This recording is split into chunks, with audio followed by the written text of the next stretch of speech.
It's all starting to make sense. The constant posts. Something doesn't add up in Indiana right now. This is the WNBA's biggest superstar, Caitlin Clark, the face of the league, the player who literally changed ticket demand overnight. And yet, tickets aren't selling the way they used to. We're talking unsold sections, premium seats just sitting there, and a team that's suddenly pushing harder than ever to get fans to buy in. That's not normal, because last year, this team sold out almost instantly. So what changed? Is this just about high ticket prices? Or is something deeper going on behind the scenes? Because when fans stop buying into hype like this, it usually means one thing. They've seen something they don't trust. More. I've never seen them ask more. I've never seen them demand more. I've never seen them tweet more. When it comes to ticket sales and trying to sell out an arena, I have never seen the Indiana Fever ask more than they are asking now. And I am beginning to find... Let's break this down. Not long ago, getting a ticket to an Indiana Fever game felt impossible. The Caitlin Clark effect was real, and it was powerful. Games sold out fast. Resale prices skyrocketed. Fans were fighting just to get inside the building. That's what happens when you have a generational star. But now, the same team, the same star, and suddenly tickets are available everywhere. Not just a few. Entire sections. And the Fever? They are posting more than ever about ticket sales. Reminders. Promotions. Urgency. It doesn't feel like demand anymore. It feels like pressure. He lets us all know tickets are moving a little slowly for the Indiana Fever. When you compare it to the first year, flew off the shelves.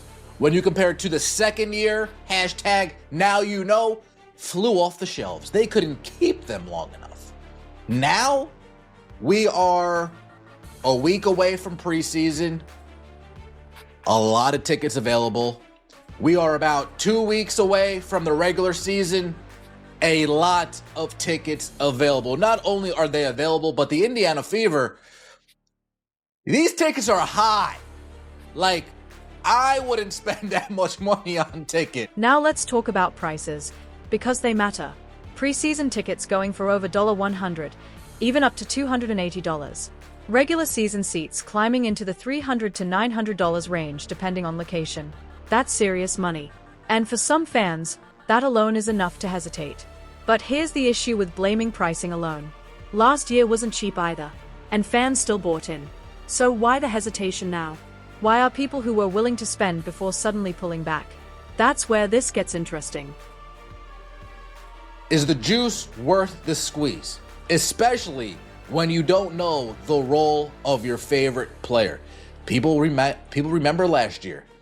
Day to day, day to day, day to day, day to day, and they would spend tickets and spend money and spend money. If you listen to fans right now, one word keeps coming up: trust. Because last season didn't just affect wins and losses. It affected how fans feel about investing in this team. And that matters more than anything, because fans aren't just buying tickets.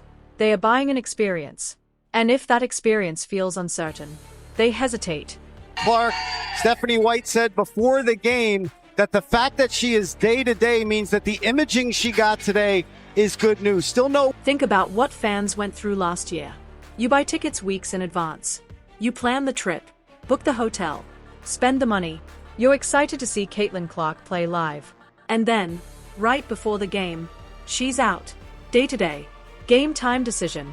No clear answer. And this didn't happen once. It happened repeatedly. That kind of uncertainty changes how people spend. Imagine being one of those fans. You fly into Indianapolis. You stay near the arena. You bring your family. You spend hundreds, maybe thousands. And then the player you came to see doesn't play. That's not just disappointing. That sticks with you. And when the next season comes around, you don't rush to buy again. Now, to be fair, injury updates in sports are never perfect. Teams protect players. Information is limited. That's normal. But from the outside, the messaging last season felt inconsistent. Timelines changed. Updates didn't match reality. And for fans trying to decide whether to spend money, that uncertainty matters.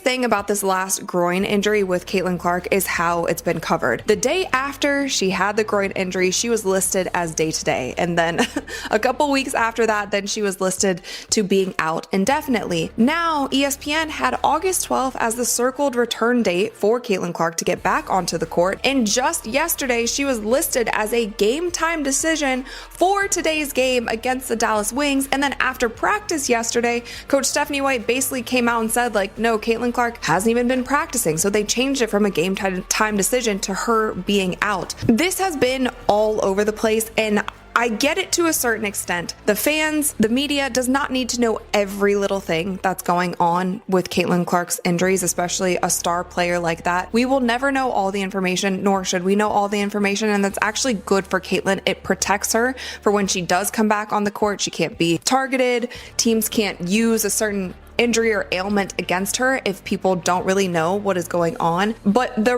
reporting of her timeline in general, there has been no rhyme or reason to what has been shared about it. And here's something else fans noticed. Even when Caitlin Clark was playing, it didn't always feel like they were getting the full experience, because fans weren't just paying to see her on the court. They were paying to see her dominate, control the game, make plays, take over. And when that didn't consistently happen, that created frustration too. Now fast forward to the offseason, and instead of clearing up concerns, some decisions raised even more questions. Roster moves that didn't fully make sense to fans, comments about limiting minutes, messaging that felt disconnected from what fans actually wanted. And when you combine all of that, it creates doubt. Here's the key point. Fans aren't gone. They are cautious. They are watching. They are waiting to see. Is this season going to be different? Will Caitlin Clark be fully unleashed? Will the team deliver what fans are paying for? Until they get that answer, they are holding on to their money. And this is where it becomes bigger than basketball. Because this is about business. You can't assume demand will always be there. You can't rely on hype forever. And you definitely can't take trust for granted. Because once fans feel burned, they don't forget. So now we're here. The Indiana Fever still have the biggest star in the WNBA. They still have attention. They still have potential. But something has changed. Not hype. Not talent. Trust. And until that trust is rebuilt, this situation isn't going away. So now I'll ask you, is this about ticket prices? Or has trust in the Indiana Fever actually been damaged? Drop your answer below. Because this story, it's just getting started.